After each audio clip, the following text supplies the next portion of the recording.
White heavy checkmark disclaimer. English version. This story is a dramatized narrative inspired by real-life events.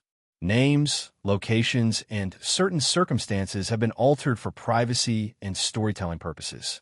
It explores sensitive themes such as infidelity, emotional neglect, and personal transformation.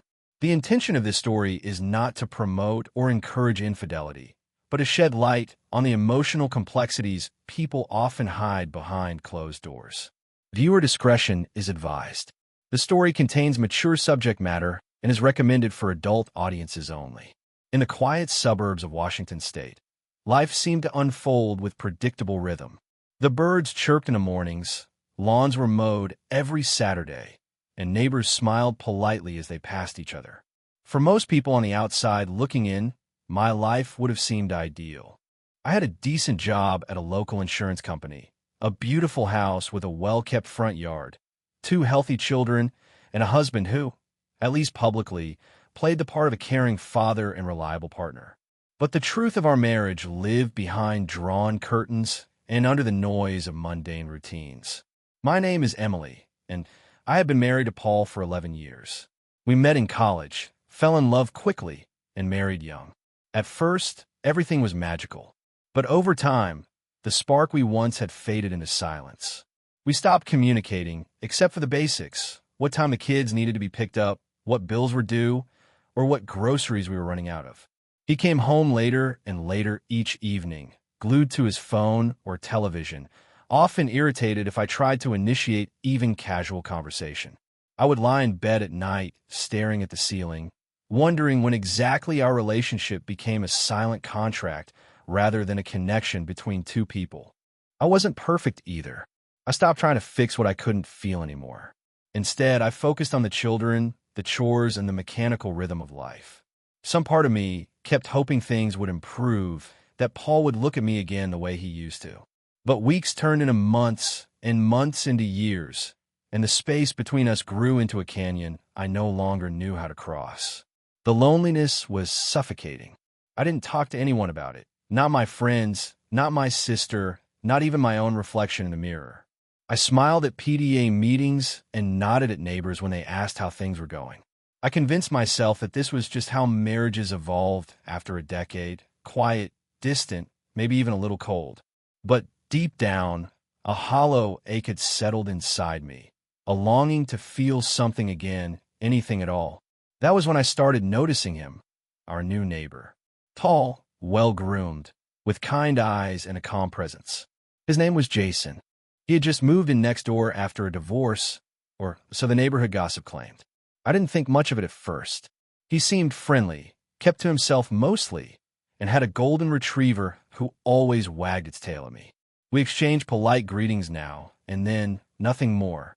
But little did I know, that simple neighborly kindness would soon become the lifeline I never expected, and the beginning of something that would change everything. Jason moved into the house next door during early spring, just as the cherry blossoms in our street began to bloom. I remember the moving truck pulling up and a few neighbors watching curiously from behind curtains. New faces were always a small event in our quiet community. I didn't pay too much attention at first. My life was too cluttered with my own emotional burdens to make room for curiosity. But even then, something about Jason stood out. He didn't just wave politely. He looked people in the eye, smiled genuinely, and gave off the kind of calm that made people feel safe. Our first real interaction happened over a fallen trash bin. It was a particularly windy morning, and my garbage can had tipped over, scattering plastic containers and cereal boxes across the driveway. I was rushing to clean it up before work when Jason appeared beside me, without saying much, and helped pick up the mess. We laughed awkwardly over the chaos and exchanged names. There was no flirting, no lingering glances, just 2 tired adults caught in the everyday struggle of suburban life. Still, there was something disarming about his presence, something I didn't know I'd been missing until I felt it. From that moment, small interactions began to unfold like threads. He waved whenever I stepped out, sometimes offering a warm good morning. On weekends, I'd catch him washing his car or walking his dog, always calm, always composed. One evening, I found a note in my mailbox. He'd accidentally received a package of mine and wanted to return it personally.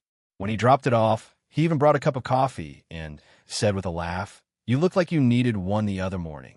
It was a simple gesture, but one that lingered in my mind for days. Paul, on the other hand, barely noticed.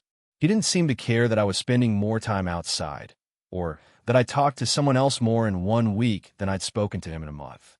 That lack of attention made me feel invisible, like I could disappear from our house, and no one would even notice until the laundry stopped getting done. Jason's casual kindness began to highlight the emotional starvation I had normalized for so long. Of course, I wasn't thinking romantically about Jason. Not yet. I was just grateful for the humanity he offered, the respect in his tone, the way he seemed to listen even in the most mundane conversations.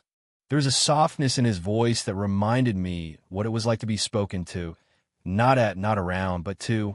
That was rare in my world, and perhaps that's why it left such an impression.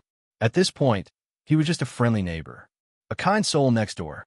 But in a world where I had grown numb, even the smallest warmth began to feel like fire. And that warmth, as innocent as it seemed, would soon become something far more complicated. It was a Wednesday evening when the lie unraveled. Paul had left his phone charging in the kitchen while he took a shower, something he rarely did. Normally, he was glued to it, checking emails, scrolling through social media, or chuckling at something he never shared with me. But that night, something compelled me to pick it up. I told myself I was just curious, just wanted to see if he had remembered to confirm our son's dental appointment like he promised. But I knew deep down I was looking for something else. I was looking for proof that the distance between us wasn't just in my imagination. The moment I opened his messaging app, my heart dropped. There it was, thread after thread of messages with a woman named Kay. The texts were flirtatious, intimate, familiar. My hands trembled as I scrolled. Photos, inside jokes, a message from just that morning. "Last night was amazing. I can't stop thinking about you." It was undeniable. I wasn't crazy. I wasn't overthinking. I was betrayed. I felt my chest tighten, and I struggled to breathe as I put the phone down, hearing the water shut off upstairs.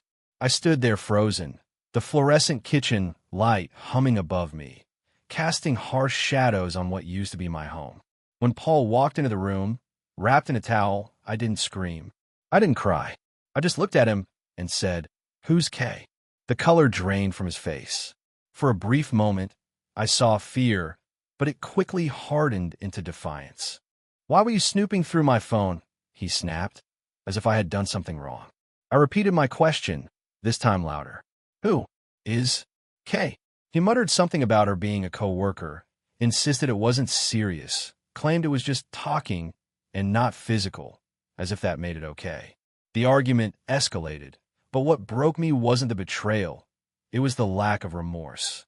He didn't apologize. He didn't even try to comfort me. Instead, he blamed me, said I had been distant, that our marriage hadn't been right for years, that I wasn't present anymore.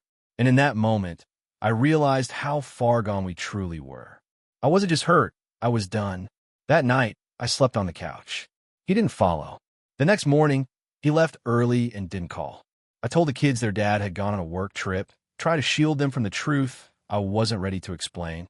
I moved through the day like a ghost, making breakfast, folding laundry, answering emails, all while my world quietly crumbled inside. I didn't tell anyone what had happened. Not my friends, not my family. I buried it deep, afraid of judgment, ashamed of being that woman who had lost her husband to someone else. But my silence wasn't strength, it was survival.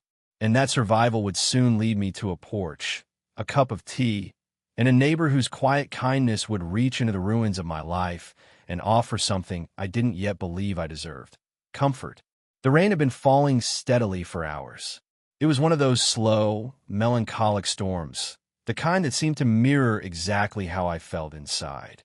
The kids were asleep upstairs. The house was dark except for the porch light and the soft glow from the kitchen lamp.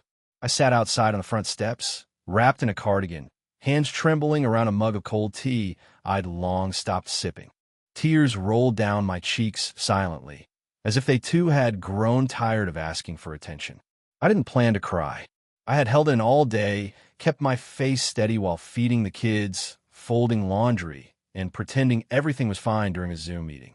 But now that everything was still, there was no one to pretend for. Just me, the rain, and the weight of betrayal hanging from my chest like an anchor. "Everything okay?" A voice asked softly from the gate. I looked up and saw Jason, holding an umbrella and wearing a light hoodie. His dog trotted beside him, tail swaying gently. For a moment, I felt embarrassed, ashamed to be seen like this, raw and unfiltered. I quickly wiped my face with my sleeve and nodded, but it was a weak, unconvincing gesture. He didn't push. He simply stood there, as if waiting to be invited or dismissed. I hesitated, then gave a slight nod toward the other porch chair. He stepped in, shook the umbrella off, and sat down beside me. We didn't talk at first.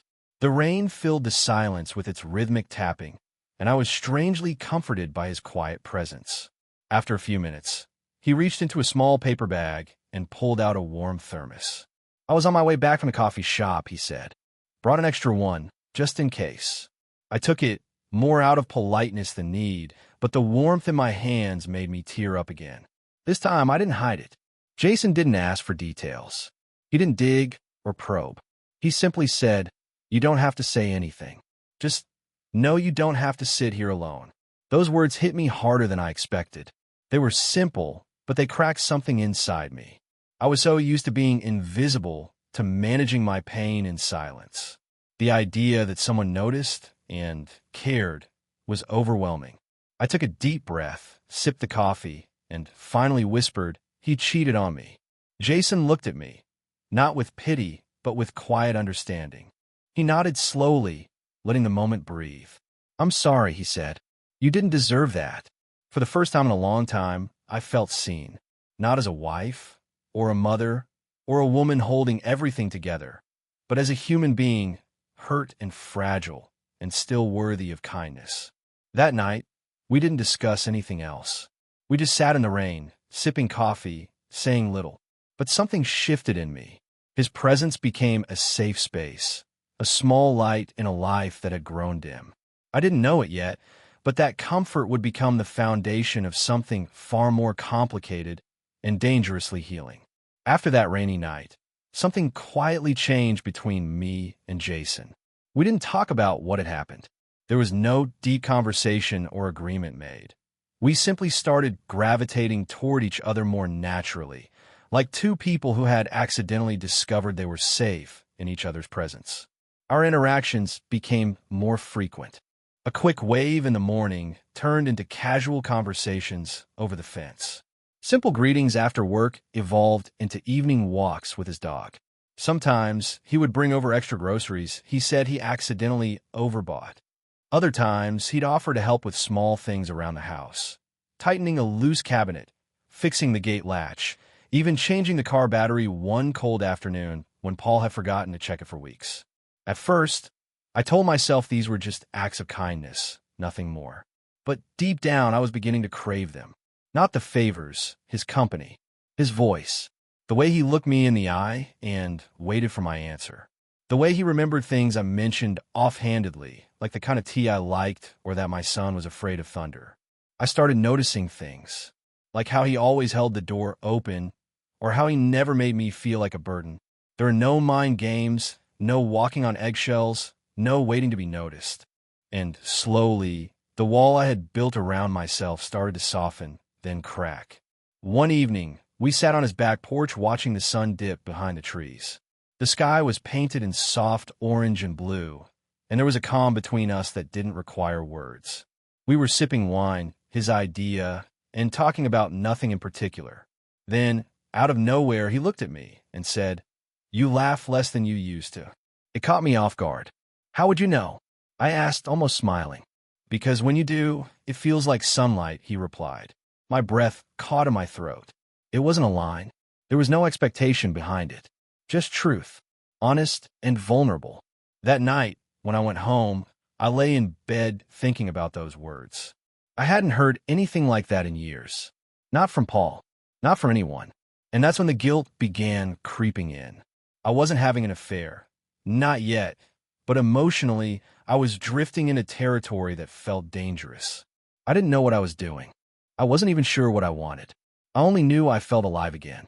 And that terrified me. Jason never crossed the line. He never touched me inappropriately or pressured me into anything. But the emotional intimacy between us had grown undeniable. Every time he smiled at me, every time he offered to help, every time he just listened, I felt the lines blurring further. I knew I was standing at the edge of something powerful, beautiful, and completely forbidden. And even though I hadn't stepped over it yet, I could feel the wind of temptation blowing hard against that line. The evening it happened felt different from the start. The sky was overcast, and the breeze carried a chill that hinted of the coming fall. I had just finished helping my daughter with a school project when Jason texted me, "Fire pit's on if you need a break from the world."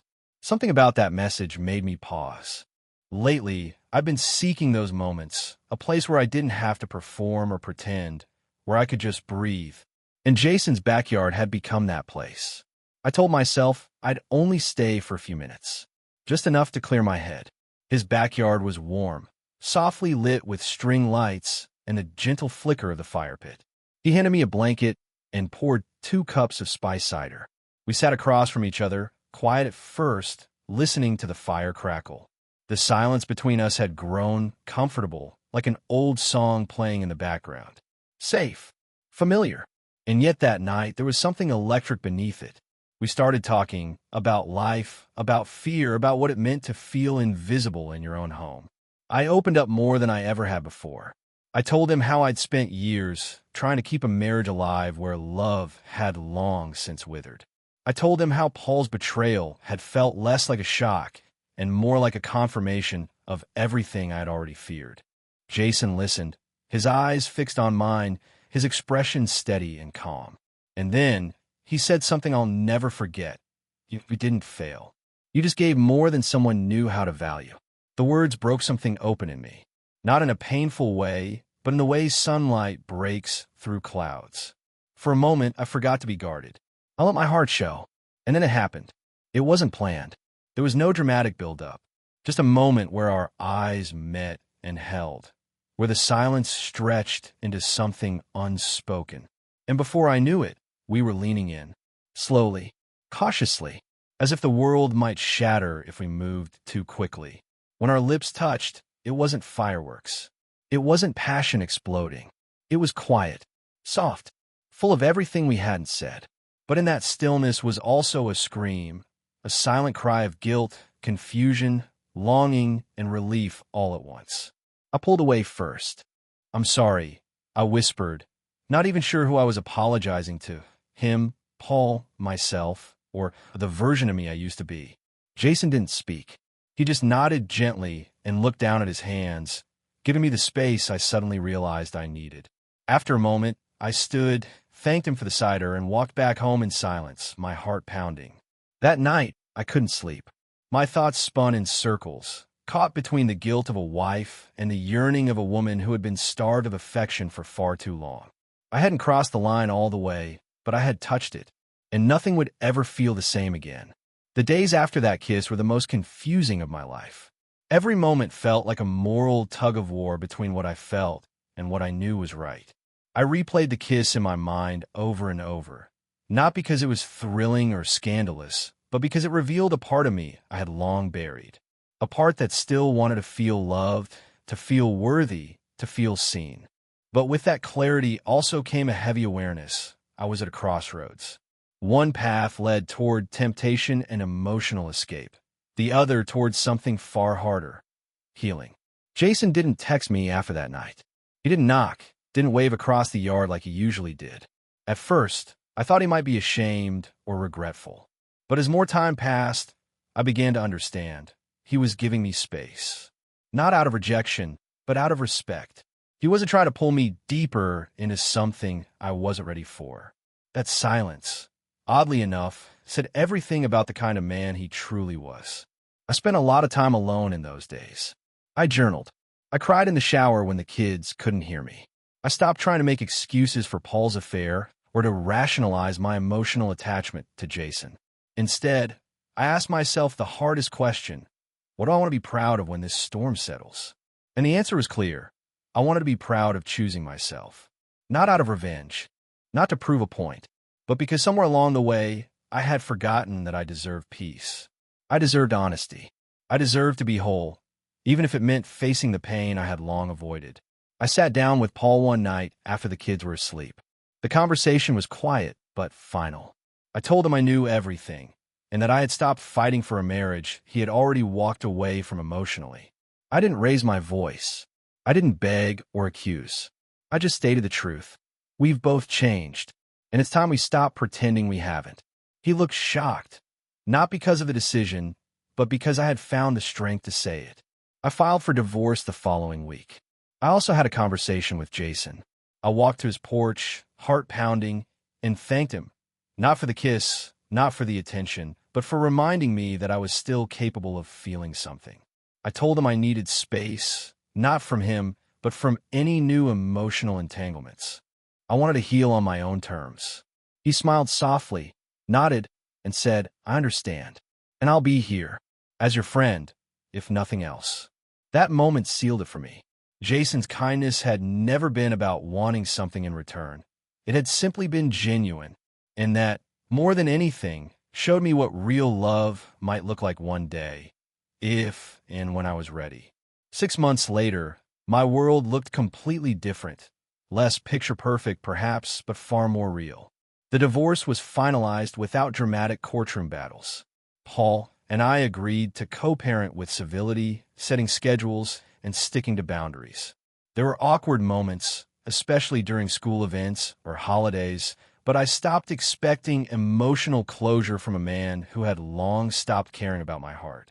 Instead, I focused on something I had neglected for years, myself. I started therapy, real therapy, not just online articles or half-read self-help books. I unpacked more than just the pain of Paul's betrayal. I dug into old wounds, old patterns, parts of me I didn't even realize were broken. It was terrifying and freeing at the same time. For the first time in my adult life, I was learning to understand myself outside of the roles I'd been trapped in: wife, mother, fixer, forgiver. I also reconnected with my passions. I started painting again, something I hadn't done since college. I enrolled in a weekend creative workshop and even started teaching art part-time at the local community center. My children noticed the change. I laughed more. I sang while cooking. I danced in the living room with them, barefoot and unbothered by judgment. As for Jason, he kept his promise. He remained in my life, but from a respectful distance. We would exchange the occasional text, a smile from across the fence, or a casual chat when our paths crossed. There was no pressure, no suggestion of picking up where we left off. He gave me space to grow, to grieve, and to stand on my own. Then one afternoon, as I was pulling weeds from the front yard, Jason walked over holding a small potted plant. "It's lavender," he said with a gentle smile. "Good for peace and clarity." I laughed, brushing dirt from my hands, and took it from him. Two things I've been learning a lot about. He nodded, then paused. "No expectations, Em. I just wanted to say, I'm proud of you." Those words warmed me more than any kiss ever could. It wasn't about romance. It wasn't even about him. It was about me finally becoming someone I could be proud of, someone who didn't stay silent in the face of betrayal, someone who walked away from emotional dependence, someone who chose healing over revenge. I placed the lavender plant by the kitchen window where the morning sun hit perfectly. It became a quiet reminder of the journey I had taken, the pain I had survived, and the unexpected kindness that had sparked it all. Life didn't return to what it used to be because I didn't want it to. What I found in the ashes of my marriage was something far more valuable: strength, clarity, and the beautiful possibility of something new. And maybe, just maybe, when I'm ready again, love won't feel like salvation, but a choice. One I'll make for the right reasons, at the right time, with the right heart.